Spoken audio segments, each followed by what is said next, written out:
नमस्कार दोस्तों, मैं doctor Himanshu Gaur, doctor Gaur ortho shoulder clinic, Sukhdev Vihar, New Delhi से। तो दोस्तों, मैं आज आपको फ्लैट फुट के बारे में बताऊंगा। तो ये फ्लैट फुट होता क्या है? तो सबसे पहले तो ये जानिए कि ये फ्लैट फुट है क्या। तो फ्लैट फुट में आपका जो फुट होता है उसमें आर्च होती है। नॉर्मली आपने देखा होगा, अगर आप अपने फुट को देखेंगे तो अंदर की तरफ एक आर्च होती है, इसे मीडियल आर्च बोलते हैं हम लोग, ठीक है। अंदर की तरफ आर्च होती है फुट के अंदर। तो ये आर्च होना नॉर्मल चीज़ है, होना चाहिए, ठीक है। लेकिन कई सारे लोग होते हैं जिनको बचपन से ये आर्च नहीं होती है, यानी कि बर्थ से ही आर्च नहीं होती है, तो उनका फुट जो है फ्लैट होता है। तो इस कंडीशन को हम फ्लैट फुट बोलते हैं। तो करीब 90% लोगों को बर्थ से ही फ्लैट फुट होता है। लेकिन हाँ, 8 से 10% लोगों को एक्वायर्ड फ्लैट फुट हो सकता है। एक्वायर्ड का मतलब क्या है? कोई ऐसी मेडिकल कंडीशन आ गई जिसकी वजह से फ्लैट फुट हो गया, जैसे कि एक्लीस टेंडन, जो पीछे की तरफ एक टेंडन होता है, उसकी इंजरी हो जाती है, उसकी वजह से भी फ्लैट फुट हो सकता है। दूसरा होता है कि आर्थराइटिस हो जाए, तो आर्थराइटिस की वजह से जॉइंट्स हमारे ख़राब हो सकते हैं फुट के, तो उसकी वजह से भी फ्लैट फुट हो सकता है। एक और होता है रीज़न ओबेसिटी, ज़्यादा ओबीस हो जाए तो उसकी वजह से भी फुट की आर्च कई बार चली जाती है। और इसके अलावा जो एक और कारण है, अगर फुट का कोई फ्रैक्चर हो गया, फुट बोन्स का कोई फ्रैक्चर हो गया, उसकी वजह से अगर वो फ्रैक्चर उल्टा सीधा जुड़ गया या फिर उसका ट्रीटमेंट ढंग से नहीं लिया आप लोगों ने, तो उससे भी फ्लैट फुट हो सकता है।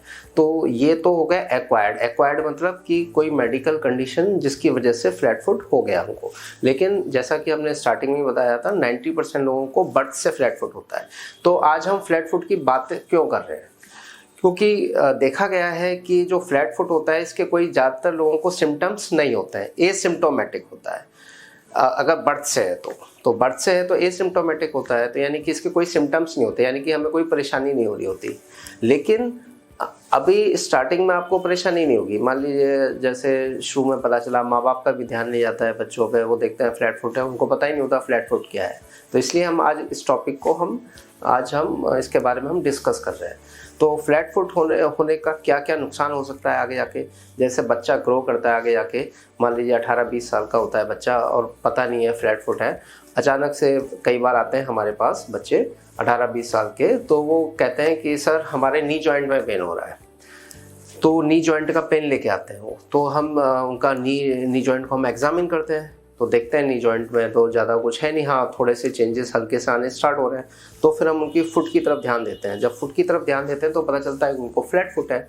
अब आपके दिमाग में आएगा फ्लैट फुट का नी से क्या संबंध है। फ्लैट फुट होने से क्या होता है, हमारे जॉइंट्स में, नी जॉइंट्स में यानी कि घुटने में हमारे एक तरफ ज़्यादा प्रेशर पड़ता है। तो एक तरफ ज़्यादा प्रेशर पड़ेगा तो घुटना धीरे धीरे घिसना शुरू हो जाता है। और अगर हमारा फुट जो है नॉर्मल है, यानी कि हमारे फुट में अगर आर्च है, अगर फुट में आर्च है तो इसका मतलब क्या है, हमारे जो घुटने में जो वेट का डिस्ट्रीब्यूशन होगा, यानी कि वजन जो घुटने में पड़ेगा दोनों साइड, यानी कि अंदर की तरफ घुटने के और बाहर की तरफ घुटने के, वजन बराबर पड़ता है। और अगर ये आर्च खत्म हो जाती है, फुट फ्लैट हो जाता है, तो एक तरफ घुटने के वजन ज़्यादा पड़ता है। तो इसकी वजह से क्या होता है, ऑस्टियोआर्थराइटिस हो सकती है, घुटने की आर्थराइटिस, गठिया हो सकती है। तो सुनने में बड़ा अजीब सा लगेगा, लेकिन ये ऐसा होता है। और इसके अलावा फ्लैट फुट से और क्या बोन की प्रॉब्लम्स आ सकती हैं? एक तो घुटने में प्रॉब्लम आ सकती है, दूसरा क्या आ सकता है, स्पाइन में चेंजेस आ सकते हैं लॉन्ग टर्म में। स्पाइन में क्या चेंजेस आ सकते हैं? रीढ़ की हड्डी में कई बार पेशेंट कंप्लेंट लेके आते हैं, सर बैक पेन है, तो एक्सरे कराया तो देखा उसमें थोड़े से स्पाइन में चेंजेस आने स्टार्ट हो रहे हैं। तो फिर हम आगे पैथोलॉजी चेक करते हैं, मतलब क्या कारण है, किस वजह से बैक में पेन आ रहा है। तो आगे जाके जब अच्छे से एग्जामिन करते हैं तो पता चलता है कि फुट जो है फ्लैट है। तो फ्लैट फुट की वजह से स्पाइन में भी प्रॉब्लम आनी शुरू हो जाती है, क्योंकि हमारी जो बायोमैकेनिक्स होती है, यानी कि जो ऊपर वाले ने जो हमको बॉडी दी है, उसकी हर चीज़ की एक इम्पोर्टेंस है। तो वो बायोमैकेनिक्स जो होती है वो हमारी अल्टर्ड हो जाती है, यानी कि चेंज हो जाती है। क्योंकि फुट है वो कर्व्ड क्यों बनाया गया है, अंदर की तरफ से आर्च जो है हमारी कर्व्ड है फुट की, वो इसी से है कि इससे हमारा पूरी बॉडी बैलेंस में रहती है, ठीक है।